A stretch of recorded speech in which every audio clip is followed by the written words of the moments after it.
우리가 지난주에 요단강을 건너기에 앞서서 하나님께서 이스라엘 백성들에게 말씀을 앞장 세우고 너희는 요단을 건너라, 그런 상징적인 하나님의 명령을 언약궤를 메고 가는 제사장들을 통해서 보게 되었습니다.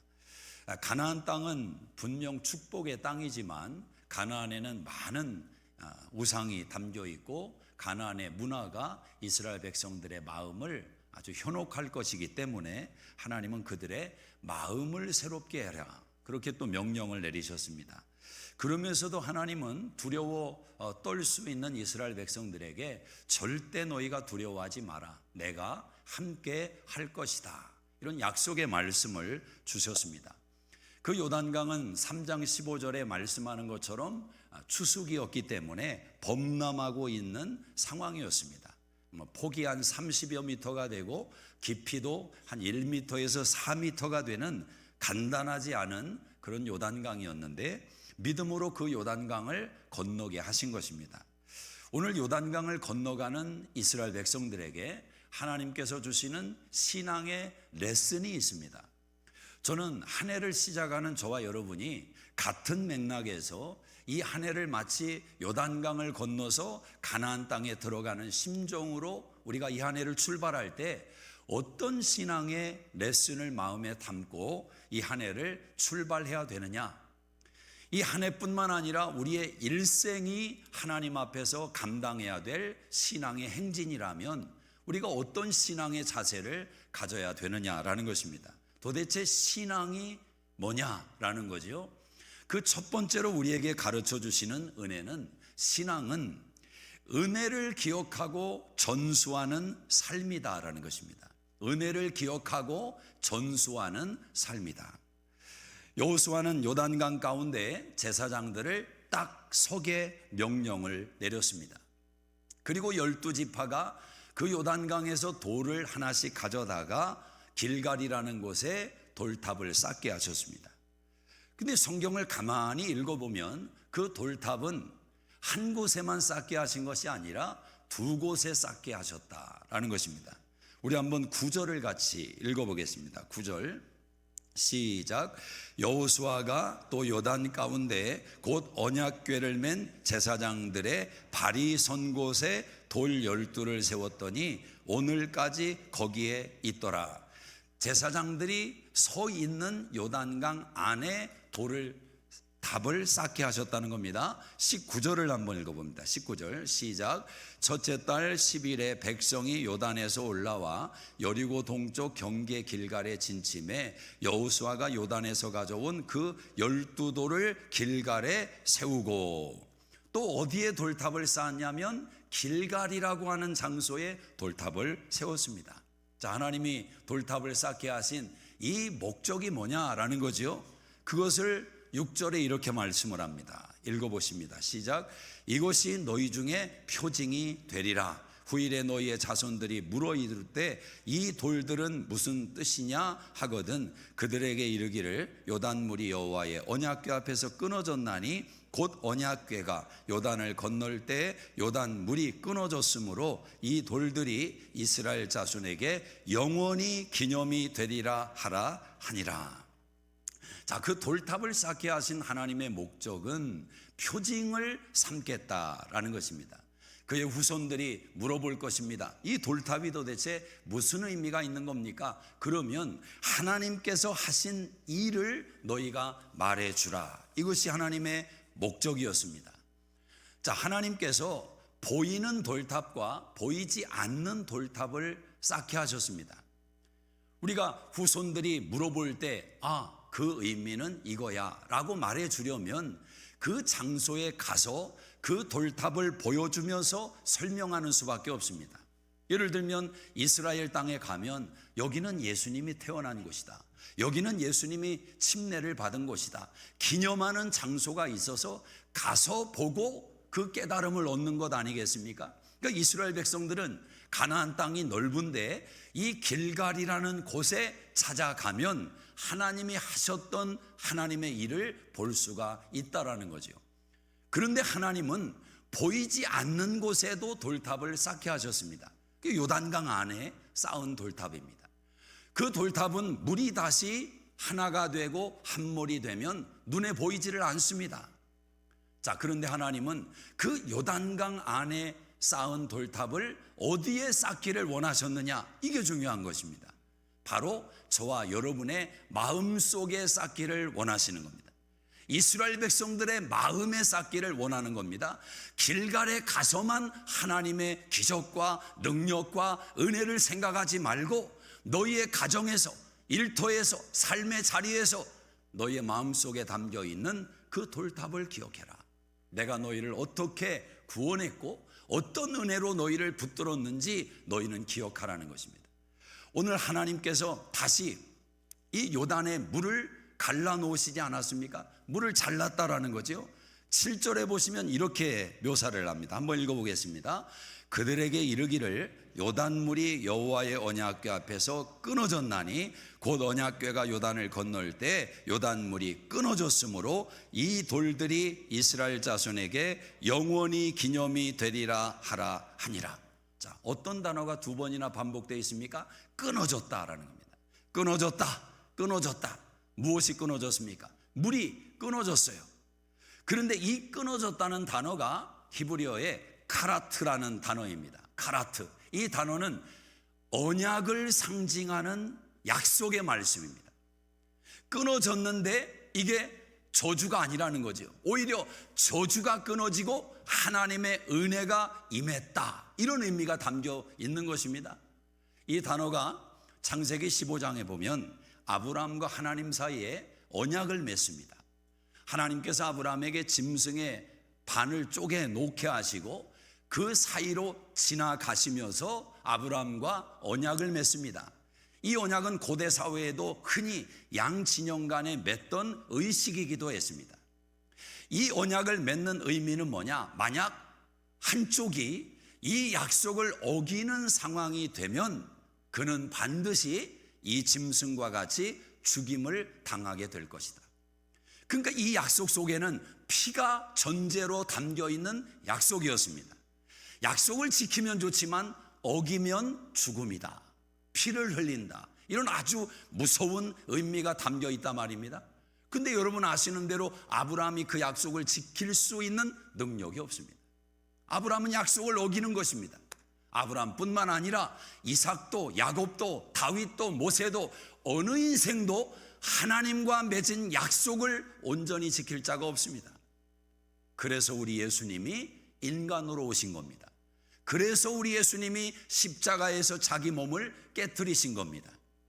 예수님께서 친히 피를 흘려 주심으로 하나님께서 인간과 맺은 약속을 하나님 자신이 완성하셨다라는 거죠. 오늘 이 카라트의 은혜는 여러분의 삶에 하나님께서 부으시는 은혜로 인해서 모든 저주는 끊어지는 줄로 믿습니다. 모든 질병도 끊어질 줄로 믿습니다. 중독도 끊어질 줄로 믿습니다. 하나님의 은혜가, 하나님 자신의 열심과 능력과 지혜와 은혜 속에서 우리 인생의 꽃을 피우는, 이게 바로 카라트의 은혜라는 거죠. 하나님은 이 말씀을 통해서, 요단이 갈라지는 이 내용을 통해서 이스라엘 백성에게 말씀하는 겁니다. 얘들아, 두려워하지 마라. 너희는 나의 백성이다. 내가 너희와 약속을 맺었으니 나는 너희를 사랑하는 여호와 하나님이다. 너희를 떠나지 않는다.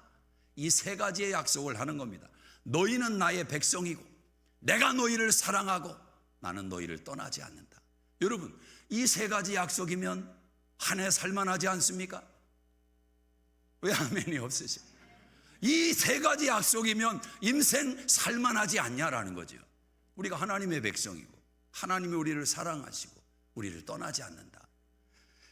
눈에 보이는 돌탑을 찾아가서 다시 우리를 점검하고 마음을 새롭게 하는 것도 필요하지만 보이지 않는 우리 마음속에 새겨진 그 은혜의 돌탑을 기억하며 살아가는 게 중요하다라는 거예요. 후손들에게 알리라는 것입니다. 옛말에 이런 말이 있죠. 원수는 물에 새기고 은혜는 돌에 새겨라. 어찌 보면 돌탑을 쌓게 하셨지만 하나님은 그 돌탑 속에 하나님의 은혜를 새겨 놓으시고 있다. 보낼 것은 보내고 흘려보낼 것은 흘려보내고, 아니 왜 50년 전의 상처가 지금 나의 삶에 영향을 줘야 됩니까?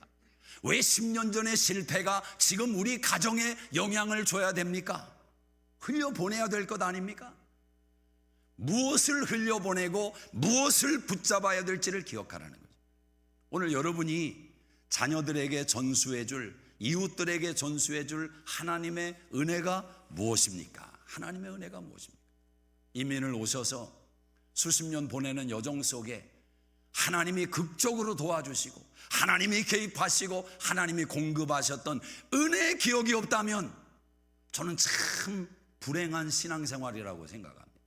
없을 리가 없거든요. 하나님이 자녀들을 그렇게 훈련하지 않거든요. 그 은혜의 기억들을 얼마나 새기고 있느냐.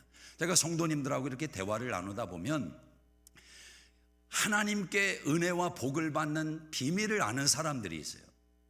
그런 사람들은 제가 만난 지가 1년이 되고 5년이 되고 10년이 되고 20년이 되는데도 계속 같은 말이 나옵니다. 같은 말이. 하나님이 저한테, 우리 가정에 이런 은혜를 베푸셨는데 제가 어떻게 하나님을 잊을 수가 있습니까? 대화 속에 그 주제가 아닌데도 어떤 주제를 나누다가 갑자기 은혜로 연결이 되는 고백을 듣는단 말입니다. 이게 참 중요한 겁니다, 여러분. 새겨져 있기 때문에 그런 거예요. 그런데 어떤 사람들은 받은 은혜가 있어요. 받은 하나님의 축복이 있어요. 큰 은혜를 받았어요. 그런데 다 잊어버렸어요. 잊어버리니까 신앙이 메마르게 되지요. 갈라지게 되지요. 은혜의 단비를 맞지 않으면 땅만 갈라지는 게 아닙니다. 우리 마음의 심령의 땅도 갈라지는 겁니다. 쩍쩍 갈라지는 겁니다. 사랑하는 여러분, 은혜를 기억하고 전수해 주는 여러분의 생애가 되시기를 바랍니다. 여러분 자녀들에게 어떤 은혜를 전수해 줄 돌탑은 무엇입니까? 불러놓고, 식구들을 불러놓고 여러분이 말해줄 수 있는 돌탑은 무엇입니까? 그 돌탑이 있어야 돼요. 신앙은 은혜를 기억하고 은혜를 전수해 주는 것이다. 지금부터라도 늦지 않습니다. 나쁜 것은 다 끊어내시기를 바랍니다. 왜 원한을 물러줍니까? 왜 자녀들에게 친척과 또 이웃에 관련된 왜 원한을 물려줍니까? 끊어내셔야 됩니다. 목이 근질근질해도 여러분이 딱 끊어내셔야 됩니다. 가라트 끊어내셔야 돼요. 그리고 여러분 하나님의 은혜를 전수해주고 흘려보내셔야 됩니다. 저는 우리 교회도 그런 교회가 되기를 원합니다. 그런 교회가 되기를 원합니다. 안타까운 거죠. 교회 가운데 일어났던 어떤 상처와 아픔, 그 잘못된 기억, 그걸 또 물려주고 대대손손 교회 전유물로 갖는 그런 아픔의 교회들도 얼마든지 있을 수 있는 겁니다. 끊어내야 되거든요. 끊어내. 은혜의 기억, 감사의 기억, 하나님이 함께 하시고 하나님이 인도하시는 그 기억으로 우리 한 해가 충만하기를 주의 이름으로 축복합니다. 두 번째로 신앙은 말씀을 따라 믿음으로 건너는 삶이다. 말씀을 따라 믿음으로 건너는 삶이다. 제사장들이 요단강 안에 들어갑니다. 처음에는 제사장들이 먼저 들어갔습니다.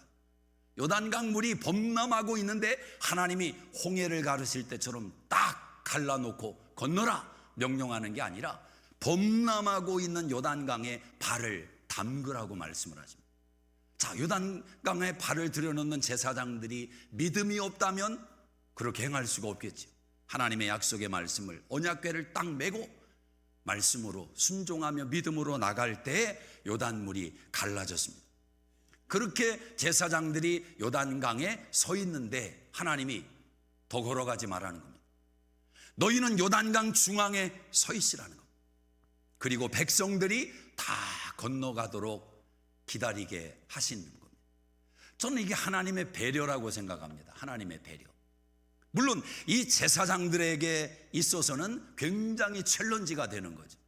왜냐하면 물이 갈라졌지만 언제 그 물이 다시 합쳐질지 모르는 것 아니겠습니까? 눈에 갈라진 물이 보이고 있지 않습니까? 물이 갈라져 있지만 이 물이 다시 밀려오면 어떻게 할 것입니까? 두려움이 있고 불안이 있겠죠. 그러나 믿음으로 그 자리에 서 있으라고 이야기를 합니다.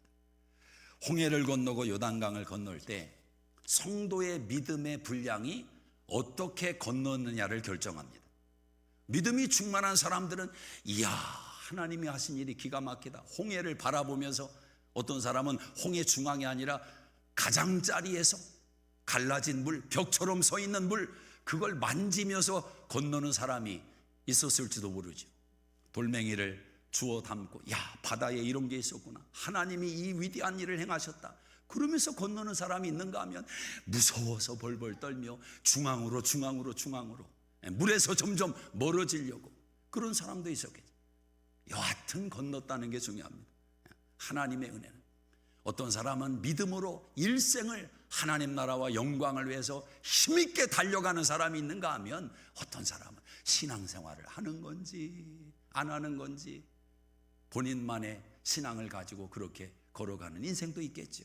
다양한 모습이 있지만 그들이 누리는 감격과 은혜와 기쁨은 믿음에 따라서 결정되는 겁니다. 자, 믿음으로 말씀과 함께 건너라는 거예요. 근데 제사장들에게 가만히 있어라. 여러분, 미리 건넜으니까 빨리 안전한 자리에 가고 싶을 것 아닙니까? 하나님은 그러지 말라는 거예요. 너희는 그 자리에 서 있어라. 저는 이것이 리더분들에게 주시는 하나님의 무게라고 생각을 해요. 교회 안에는 리더가 있죠. 목자분들도 리더이고, 장로님들, 또 안수집사님들, 또 각자의 역할을 맡은 건축위원회에 들어가신 분들도 리더입니다. 책임이 있는 거예요. 책임이. 다른 분들처럼 똑같이 말하고 똑같이 생각하고 똑같이 신앙생활하면 리더가 아닌 거지. 리더는 위기와 도전 앞에 서 있어야 되는 거예요. 그리고 다른 사람들을 안심시키기 위해서 본인들이 그 짐을 감당하는 게 리더입니다. 다 건널 때까지 요단강 안에 서 있으라는 겁니다. 그때 여러분, 하나님께서 하시는 일이 있습니다. 무엇을 하시느냐? 믿음으로 출발했다고 해서 모든 시온의 대로가 열리고 모든 일이 만사형통하고 그런 일은 없습니다. 여러분이 믿음으로 출발했어도 그 믿음은 도전을 만나게 되고 위기를 만나게 되고 시련을 만나게 됩니다. 그 믿음이 자라게 만드시는 하나님의 과정이 있다라는 거죠. 그래서 이 과정 속에서 하나님은 어떤 작업을 하시느냐? 더 이상 눈에 보이는 것으로 하나님이 딱딱 인도하지 않습니다. 하나님의 성품을 믿고 기다리게 하십니다. 하나님의 성품을 믿고 발을 떼게 하십니다. 홍해를 가르실 때 하나님은 홍해를 다 갈라놓으시고 건너라는 겁니다. 얼마나 쉽습니까? 그러나 요단강은 물이 범람하고 있는데 발을 담으라는 겁니다. 가나안 땅은 7 부족을 다 멸해 놓으시고 너희 땅이다 가져라, 그게 아닙니다. 너희가 싸워라. 너희가 싸워서 차지해라. 그러나 기억할 것은 내가 너희를 홍해에서 건너게 낸 하나님이고, 내가 광야에서 너희를 40년 동안 먹인 하나님이고, 내가 만나와 메추라기 물로 너희를 지켜준 하나님이다. 그 하나님의 신실하심과 하나님의 성실하심을 기억하고 눈앞에 보이는 어려움을 직면하는 겁니다. 가나안의 부족과 싸우는 겁니다. 용기를 내는 겁니다. 여리고 성벽이 단단하게 잠겨 있습니다. 너무 강력해 보입니다. 그래도 하나님이 어떤 분임을 알기 때문에 그냥 도르라고 하니까 도는 겁니다. 이 신앙은 하나님의 성품을 알아야 가능한 겁니다. 아마 이 한 해를 살아가면서 여러분 삶에 하나님이 어떤 때는 안 보여주시고 안 들려주시고, 마치 이웃집 아저씨처럼 아버지라고 하셨는데 왜 이렇게 하나님이 멀게 느껴질까? 그런 곤고한 상황 속에 빠지는 신앙과 순간도 있을지 모릅니다. 그러나 잊지 마십시오. 하나님은 여러분을 사랑하십니다. 여러분과 함께 하십니다. 하나님의 백성이기 때문에 그렇습니다. 그 과정에서 믿음이 자라간다라는, 믿음이 자라간다. 앞에 가시는 하나님을 따라가는 것, 그게 요단강에 들어서는 제사장들과 이스라엘 백성들을 통해서 보여준 하나님의 방식이었습니다. 말씀이 앞서간다, 너희는 따라가라. 근데 요단강 안에 들어가니까 하나님이 어떻게 하시냐면 그냥 가게 하시는 겁니다. 앞에 제사장들이 안 보입니다. 이제는 빨리 요단강을 건너가는 수밖에 없습니다. 근데 그때 그들이 느끼는 게 뭐냐? 제사장들이 하나님의 언약궤가 요단강에 서 있다. 너희의 발걸음 뒤에 하나님의 말씀이 배경이 되어서 너희를 지켜주고 있다. 안심해라. 나는 너희를 떠나지 않는다. 뒤에서 지켜봐 주시는 은혜를 보여주십니다. 이게 더 큰 은혜일 때가 있어요. 지금은 뭐 한국에도 그런 게 없습니다. 그러나 제가 어릴 때만 해도 한국 그 문화에 화장실 문화가 어땠냐면, 제가 살던 시골집도 그랬습니다. 화장실이 집 안방에서 마당을 지나서 한참 떨어진 곳에 화장실이 딱 놓여 있습니다. 그래서 저녁 때가 되면 이게 아주 골치가 되는 겁니다. 추운 겨울이 되면, 옛날에는 또 왜 이렇게 추웠는지 모릅니다. 화장실 가는 게 너무 어려워요. 그래서 겨울이 되면 이동식 화장실을 안방에 갖다 놓습니다. 그게 일명 요강이라는 거죠. 요강 이렇게 생겼습니다. 서양 사람들이 와가지고 그 요강이 무슨 음식을 담궈 먹는 그런 걸로 생각했다는 이야기도 있는데, 하여튼 그 요강을 안방에 놓는 겁니다. 머리맡에. 벌써 우리 조상들이 서양의 이 안방 구조를 그 옛날에 다 알았다니까요. 침대 옆에 화장실이 우리 다 있지 않습니까, 여러분들? 그 요강을 두고 거기서 이제 볼일을 보는 거예요. 자다가 일어나서 아빠도 엄마도 애들도. 근데 문제는 넘버 2가 거기서는 안 되는 겁니다. 대변이 마려우면 요강을 쓸 수가 없어요. 그때는 이제 화장실에 가는 수밖에 없습니다. 그러면 어떻게 합니까? 저 같은 경우는 무서워서 엄마를 깨울 수밖에 없습니다. 엄마, 나 화장실 가야 돼. 그럼 자다 말고 이제 엄마를 깨워서 화장실에 가면 이제 엄마는 문 밖에 서 계셔야 됩니다. 제가 다 일을 마칠 때까지. 중간에 또 한 번씩 묻지요. 엄마 안 들어갔지? 안 들어가서. 엄마 들어가면 안 돼? 알았어. 그 추운 겨울에 저는 그래도 공간이 갖춰진 그곳에서 그렇게 볼일을 보지만, 엄마는 밖에서 떨면서 발을 구르면서 아들을 기다리는 거예요. 여러분, 그 옆에서 뒤에서 함께하고 있다는 그게 사랑입니다. 그게 복음입니다. 그렇지 않습니까? 하나님이 항상 나타나셔서 불기둥 보여주셔야 됩니까? 그걸 원하십니까? 항상 만나를 막 뚝뚝 내려주셔야 하나님 그때서야 믿겠습니까? 눈에 보이는 것도 없고 손에 잡히는 것도 없고 실력도 없어 보이고 내세울 것도 없어 보이는 인생 같아도, 내가 예수의 피로 구원받고 그분이 내 안에 좌정하셔서 나와 함께 하시고 천국이 나의 것이고 그 기쁨과 감격으로 내 삶을 인도하신다. 그 믿음으로 저와 여러분이 승리할 수 있는 것입니다. 저는 신앙에는 홍해와 요단강의 사건이 너무 중요한 사건이라고 생각합니다. 왜 비슷한 물의 문제를 2번이나 통과하게 하셨을까? 여러분, 신앙 안에 복음의 핵심이 뭡니까? 십자가와 부활 아니에요? 그 십자가의 신앙이라는 것은 주님께서 우리를 위해서 다 고난받으시고 죄의 문제를 해결하셨다는 겁니다. 저는 신앙생활을 진지함이 필요하지만 진지함이 신앙의 표징은 아니라고 생각합니다. 어떤 분들은 막 신앙생활을 막 무겁게 하는 분들이 있어요. 근엄하게. 그래서 고난주간이 되면 막 절정에 이르지요.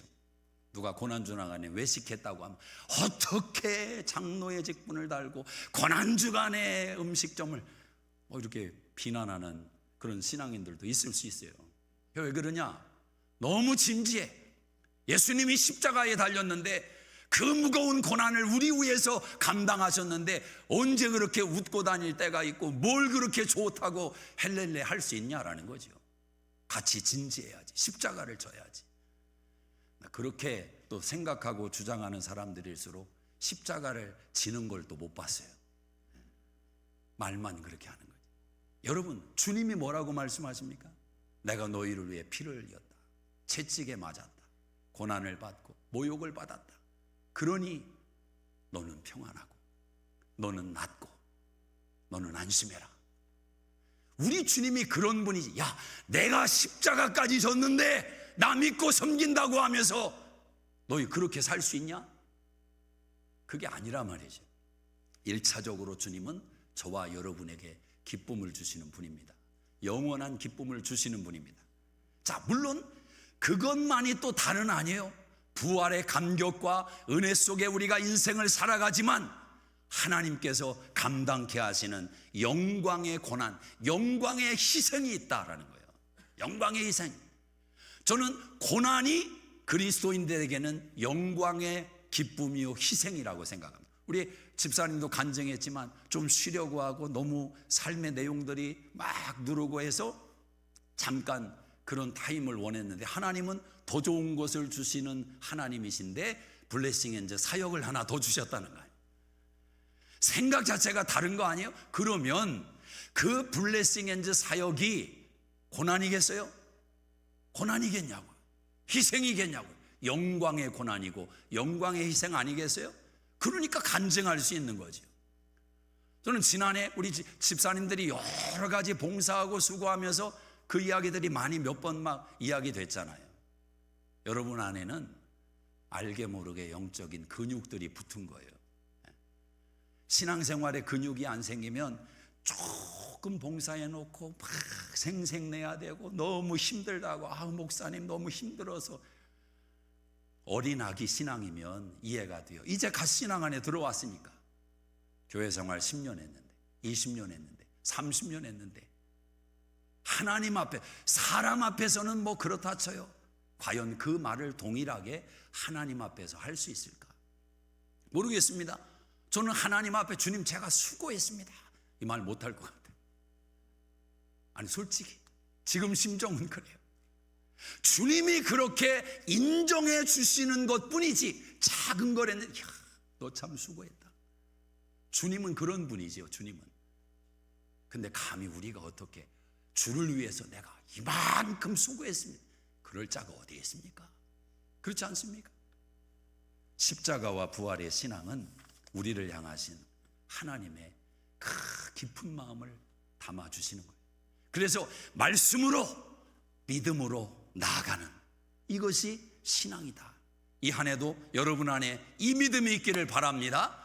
육신에 기대지 말고, 물질에 기대지 말고, 내 경험에 기대지 말고 믿음이 주는 만큼만. 과욕 부려도 안 되는 거예요. 침륜에 빠져도 안 돼요. 하나님이 여러분 가정 안에 어떤 계획을 주시면, 오늘 마원석 교수님 통해서, 목사님 통해서 어느 말씀 가운데 그 메시지가 나왔잖아요. 내 입을 넓게 열라, 내가 채우리라. 너희가 얻지 못하면 구하지 아니합니다. 부르짖으라, 그리하면 크고 비밀한 일을 너에게 보이리라. 어차피 구하는 거 작은 거나 큰 거나 하나님에게는 상관이 없다고 말씀하지 않습니까? 여러분 자녀들을 인해서도 기도할 때 차마 여러분 부모의 심정은 이만큼의 기도를 하고 싶은데 자녀의 꼬라지를 보면 이걸 기도하기도 부담이 돼서 반으로 또 적고, 이걸 기도하고 부담돼서 또 적고, 접다 보니까 기도가 안 되는 거죠. 하나님은 여러분이 생각할 때 이게 커 보인다고 하지만 하나님은 더 큰 그림을 그릴 수도 있어요. 역사상에 윈스턴 처칠이 부모가 볼 때 위대한 지도자였습니까? 에디슨이 부모가 볼 때 위대한 지도자였습니까? 선생님들이 바라볼 때 야, 얘는 인물이다 그랬습니까? 몰라요. 믿음. 마지막 세 번째는, 신앙은 신을 벗고 겸손히 하나님 앞에 서는 것입니다. 신을 벗고. 자, 오늘 돌 12개를 어디에서 취했느냐? 3절을 한번 보세요. 3절. 4장 3절 시작. 그들에게 명령하여 이르기를 요단 가운데 제사장들의 발이 굳게 선 그곳에서 돌 12를 택하여 그것을 가져다가 오늘 밤 너희가 유숙할 그곳에 두게 하라. 9절. 여호수아가 또 요단 가운데 또 언약궤를 맨 제사장들의 발이 선 곳에 돌 12를 세웠더니 오늘까지 거기에 있었더라. 18절. 여호와의 언약궤를 맨 제사장들이 요단 가운데서 나오며 그 발바닥으로 육지를 밟는 동시에 요단 물이 본 곳으로 도로 흘러서 전과 같이 언덕에 넘쳤더라. 성경은 틀림이 없습니다. 발이 선 곳에 돌을 줍는 겁니다. 발이 선 곳에 탑을 쌓는 겁니다. 그리고 발바닥이 약속의 땅에 탁 서니까 다시 요단 물이 합쳐지는 겁니다. 왜 성경은 발바닥이라고 이야기를 합니까? 제가 여러분에게 이미 말씀을 드렸습니다. 하나님은 이스라엘 백성들, 모세, 여호수아, 이스라엘 백성들, 모든 신앙인들이 하나님 앞에 설 때 발바닥으로 서기를 원하십니다. 너의 인생의 주인이 네가 아니야, 인정하라는 겁니다. 내가 주인이다. 노예는 신을 신지 않습니다. 종은 신을 신지 않습니다. 종은 자기의 길을 가는 게 아닙니다. 자기 계획이 아닙니다.